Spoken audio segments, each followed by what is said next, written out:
Good morning. আজকের সকালটা বেশ সুন্দর।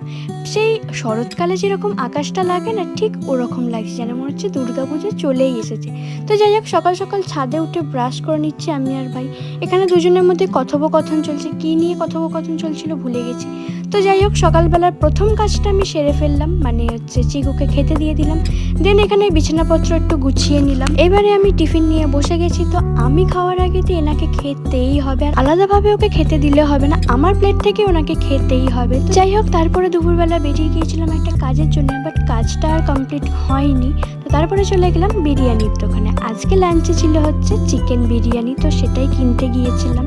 তাই মাকে বললাম যে আজকে আর বাড়িতে রান্না করতে হবে না, চলো আমি বিরিয়ানিই কিনে আনবো। তারপরে হচ্ছে এরা পড়তে চলে এলো। তো আজকের ভিডিওটা এই পর্যন্তই। কেমন লাগলো জানিও, ভালো লাগলে অবশ্যই একটা লাইক করে দিও, আর চ্যানেলে নতুন হলে সাবস্ক্রাইব করে দিও। আজকের মতো টাটা, দেখা হচ্ছে নেক্সট অন্য কোনো ভিডিও নিয়ে।